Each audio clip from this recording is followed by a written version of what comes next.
नमस्ते everyone, my self आंचल विश्वकर्मा और आज मैं हूँ पीपी सवानी सीएफई में और हमारे साथ जुड़े हैं पीपी सवानी सीएफई के डायरेक्टर मिस्टर जयेश गर्ग। तो नमस्ते सर। नमस्कार मैम। तो आइए उन्हीं से जानते हैं कि सर ये पीपी सवानी सीएफई क्या है। पीपी सवानी सीएफई मैम एक ऐसी संस्था है जहाँ पे बच्चा आएगा, उसको स्कूल, कोचिंग, ट्यूशन एक ही जगह मिल जाएगी।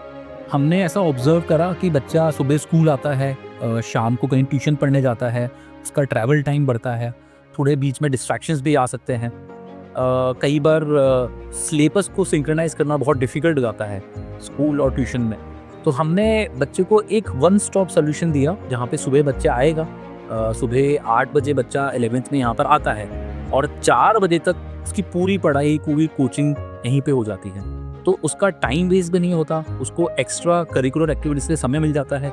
साथ ही साथ उसको सेल्फ स्टडी, जो कि बहुत ही इम्पोर्टेंट है, उसके लिए भी बहुत समय मिल जाता है। ओके, सो क्या मैं ये कह सकती हूँ कि यही सब चीज़ें सीएफई को डिफरेंट बनाती हैं अदर्स कोचिंग से? हाँ, ऐसा आप कह सकते हैं कि सीएफई, पीपी सवानी सीएफई का जो मेन मोटो है वो यही है कि बच्चा एक स्ट्रेस फ्री एनवायरनमेंट में पढ़ाई करे। स्कूल एक बहुत ही इम्पॉर्टेंट पार्ट बच्चे के ओवरऑल डेवलपमेंट के लिए रहता है और साथ ही साथ उसको जो कॉम्पिटिटिव लेवल पे एडवांस स्टडीज़ चाहिए वो भी उसको यहीं पे मिल जाए। इसलिए पीपी सवानी सीएफई ये बाकी संस्थान से काफ़ी अलग है। Okay sir, so my next question would be कि व्हाट मोटिवेट्स यू कि आपने जो ये फुल डे स्कूलिंग स्टार्ट करा उसमें आपका मोटिवेशन क्या था? मैम, जिसका मेन जो मोटिवेशन था वो बच्चे ही थे। बच्चों की तरफ से काफ़ी बार ये पॉइंट आया कि अगर हमें स्कूल में ही ऐसी स्टडीज़ मिले जिससे वो कॉम्पिटिटिव लेवल के एग्ज़ाम्स को क्रैक कर सकते हैं तो उनको शाम को कहीं और जाना नहीं पड़ेगा और साथ ही साथ उनका टाइम बचेगा। तो पेरेंट्स का और स्टूडेंट्स का कांस्टेंट सपोर्ट जो मिला वो हमारा एक मोटिवेशन बना। और मैं एक चीज़ बोलना चाहूँगा, बच्चों ने भी बहुत मेहनत करी। पहले बच्चे हम देखते थे कि गुजरात लेवल के एग्जाम्स जैसे गुजसेट होते हैं और बाकी एग्जाम्स उसमें अच्छा स्कोर करते थे, बट अब नेशनल लेवल के एग्जाम्स में जैसे नीट में हमारे बच्चे एम्स दिल्ली जा रहे हैं। तो ये हमें बहुत बड़ा मोटिवेशन मिला कि एक गुजरात से पढ़ा हुआ बच्चा, सूरत का पढ़ा हुआ बच्चा एम्स दिल्ली में जाके पढ़ाई कर रहा है। तो ये हमारा मेन मोटिवेशन कारण रहा। हाँ, ये तो मैंने भी देखा है। इस बार का जेईई का रिजल्ट काफ़ी बच्चों ने बहुत ही मतलब एक्सीलेंट परफॉर्मेंस रहा है। मोस्टली आई थिंक कि यहाँ के जो सूरत के इंस्टीट्यूट है उनमें से कई ज़्यादा बच्चे आपके यहाँ से 99 प्लस परसेंटाइल लाए। काफ़ी बच्चे मैम अच्छा करा। जेई मेंस फर्स्ट अटेम्प्ट बच्चों के लिए थोड़ा डिफिकल्ट रहता है क्योंकि साथ में उनके बोर्ड के प्रैक्टिकल्स, बोर्ड की तैयारी चलती है, बट तब भी बच्चों ने फर्स्ट अटेम्प्ट में बहुत ही अच्छा स्कोर करा। 99 परसेंटाइल से ऊपर 14 बच्चे हमारे रहे और साथ ही साथ 98, 95 से ऊपर भी बहुत सारे बच्चे रहे। और मुझे पूरी उम्मीद है कि जो सेकेंड अटेम्प्ट होगा, जब बच्चों के बोर्ड एग्जाम हो चुके होंगे, तो और भी अच्छा रुझान हमें रिजल्ट में देखने को मिलेगा। So sir, I have heard कि यहाँ पे कैंपस में हॉस्टल्स भी हैं बच्चों के लिए, गर्ल्स के लिए भी, बॉयज़ के लिए भी। सो सर, लाइक गुजरात का नंबर 1 ऐसा हॉस्टल रेजिडेंशियल मुझे देखने को मिला यहाँ पे, जितनी फैसिलिटीज़ देखने को मिली जो कि कैंपस के अंदर ही है, जो बच्चों को मिल रही है। तो सर एक बार इस पे भी थोड़ा।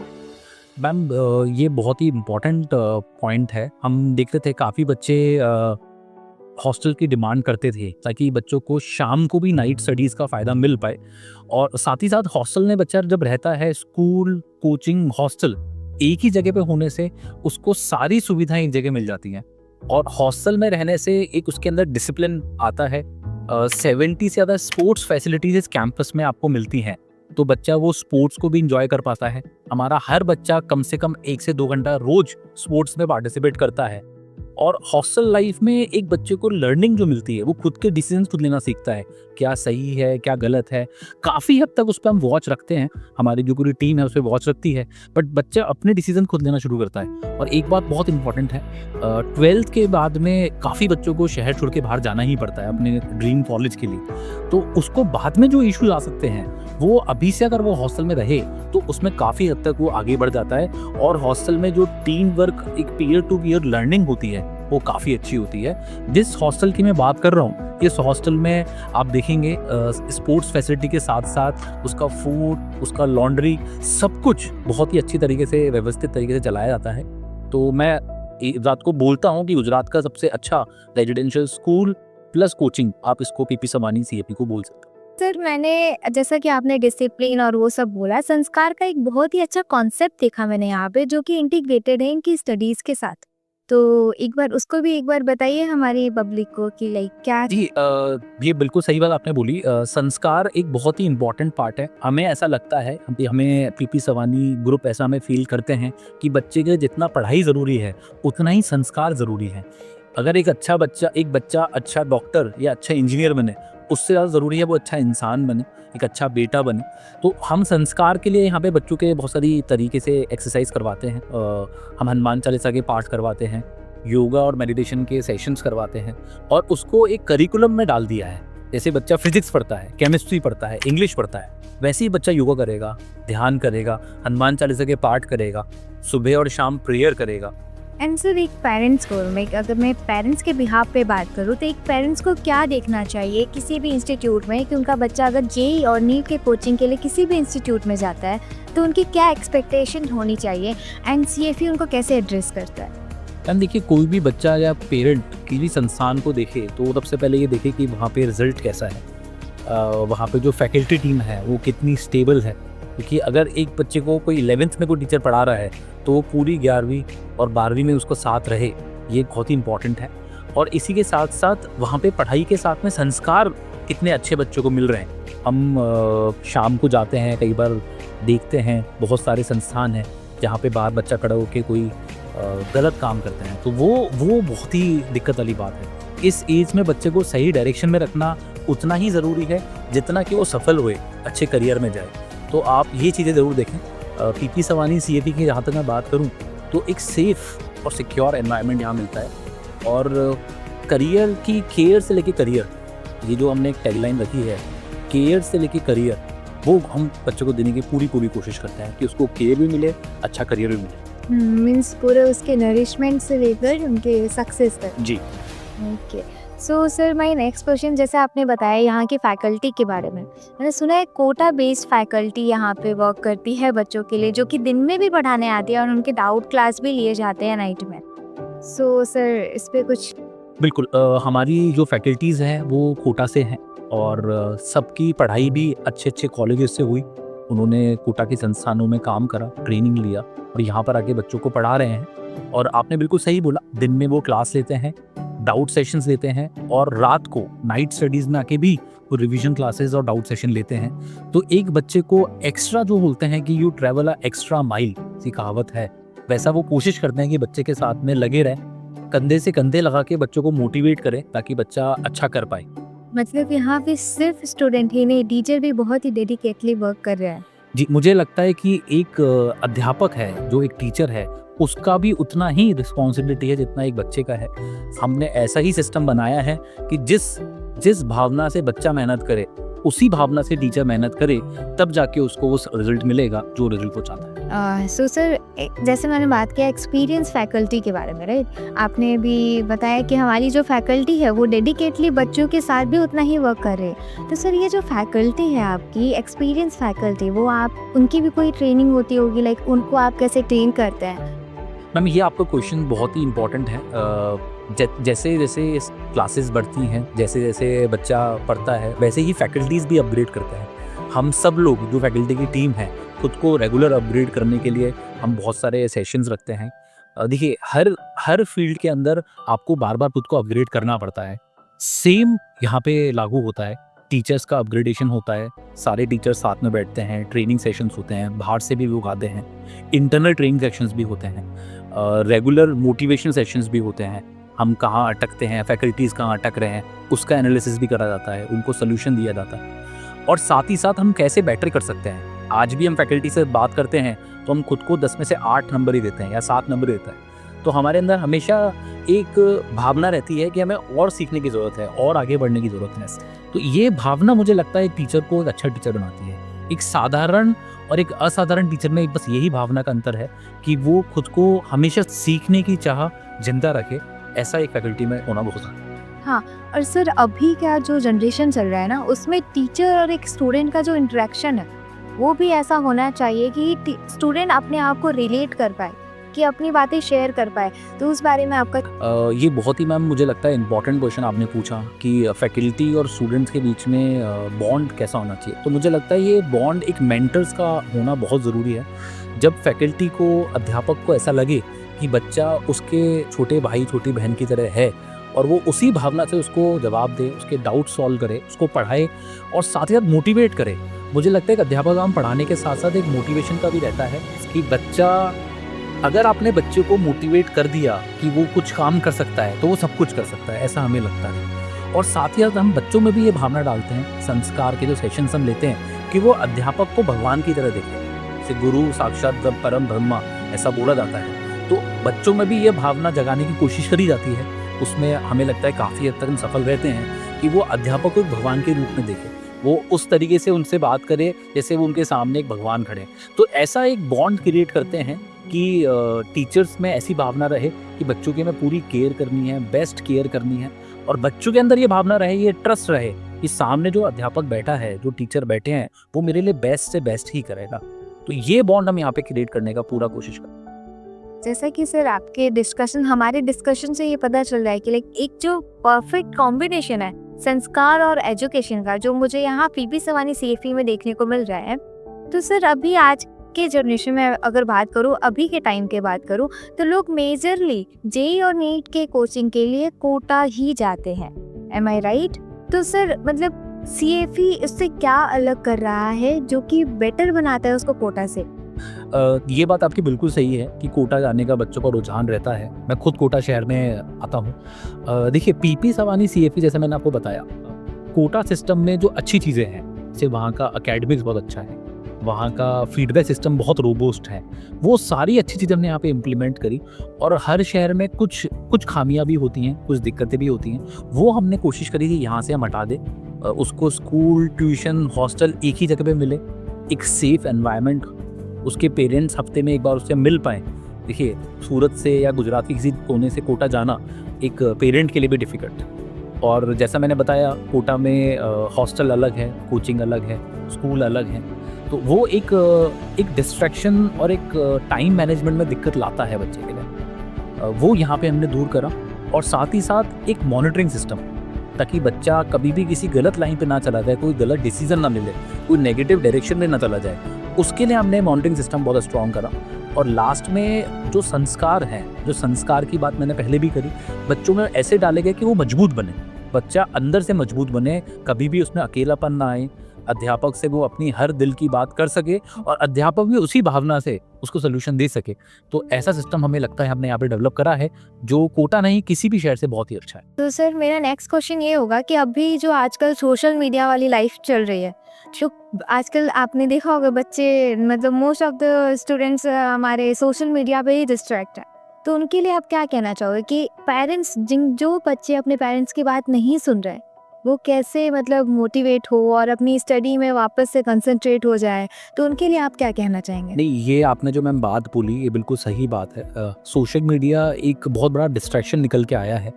और जो बच्चा जिस एज में है, अगर आप एज देखें तो 14-15 साल की एज वाला बच्चा अगर स्मार्टफोन चला रहा है, काफ़ी केस हमारे पास में आते हैं कि बच्चे 3 घंटे 4 घंटे उनका स्क्रीन टाइम आ रहा है, और उस स्क्रीन टाइम की वजह से उसका जो कॉन्सेंट्रेशन लेवल है वो काफ़ी हद तक कम हो गया है। इसके लिए मैं पेरेंट्स को तो हम यही समझाते हैं कि स्मार्टफोन बच्चे के पास में होना ही नहीं चाहिए। अगर वो अपने परिवार में भी किसी का स्मार्टफोन यूज़ कर रहा है, अक्सर हमने देखा है मदर का स्मार्टफोन बच्चा यूज़ करता है, या घर में कोई वडिल है उनका स्मार्टफोन यूज़ करता है, तो आप उसमें एकदम बैन लगाते हैं, एकदम नो करते हैं। इससे बच्चे के मानसिक तौर पे भी उसका विकास अच्छा हो पाएगा, मेंटली वो अच्छा फील करेगा। और आप बच्चे को थोड़ा सा स्पोर्ट्स की तरफ कर सकते हैं, मतलब आप उसको स्पोर्ट्स की, जैसे मोबाइल एक एडिक्शन है, वैसे एक स्पोर्ट्स, हमारी एज में एक स्पोर्ट्स एडिक्शन हुआ करता था, जब हमारे पेरेंट्स हमें खेल खेलने से रोकते थे। लेकिन अब तो बच्चे को मार के बाहर भेजना पड़ता है कि जाके 1 घंटा खेल के आओ। तो मुझे लगता है कि दोबारा से अगर हम 20 साल पहले चले जाएँ या 15 साल पहले चले जाएँ, तो बच्चे को जो मोबाइल में वो टाइम स्पेंड कर रहा है, वो टाइम उसको थोड़ा स्पोर्ट्स की तरफ करें, तो एक तो उसका कॉन्सेंट्रेशन लेवल अच्छा रहेगा, वो डिस्ट्रैक्शन से दूर रहेगा, और साथ ही साथ उसकी हेल्थ भी अच्छी रहेगी।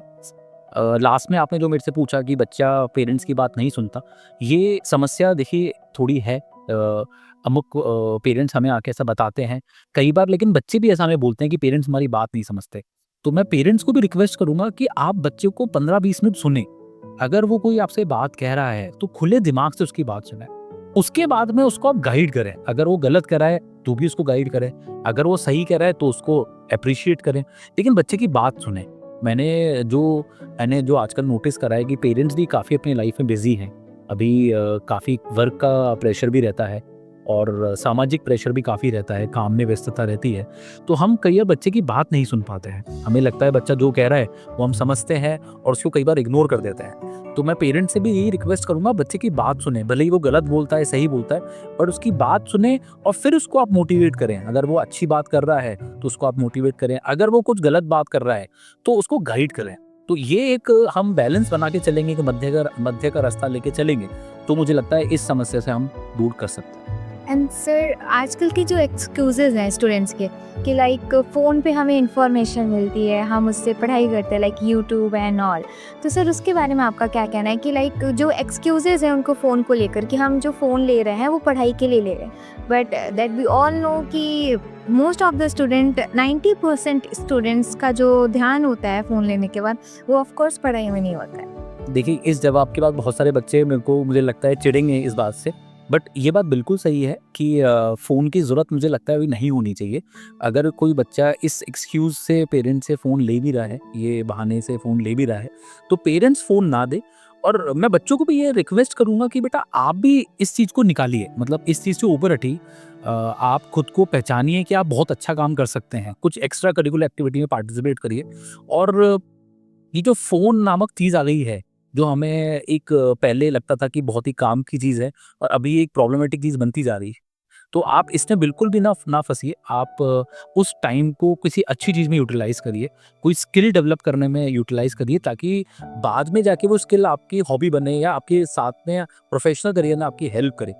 और पेरेंट्स को मैं बोलूँगा कि आप थोड़ा-सा इस चीज़ में फ़र्म रहिए। अगर बच्चा बार-बार फ़ोन की डिमांड करता है, पढ़ाई के लिए करता है, टीचर से बात करिए। आप टीचर्स को बोलिए कि वो होमवर्क या कुछ ऐसा असाइनमेंट दे ही ना जो फ़ोन पे हो सकता है, और धीरे-धीरे इस समस्या का आप सॉल्यूशन निकाल सकते हैं। और अगर कभी ऐसा हो तो आप रैशनिंग करिए। रैशनिंग आप 15 मिनट बोलिए कि आपको कुछ पढ़ना है, कुछ देखना है, तो इस 15 मिनट में ही आप देख सकते हैं। और थोड़ा-सा उसका आप हिस्ट्री में भी चेक करें कि बच्चा क्या एक्चुअली में उस 15 मिनट में कर रहा था। तो काफ़ी हद तक आप इस चीज़ पे इसका सॉल्यूशन निकाल सकते हैं।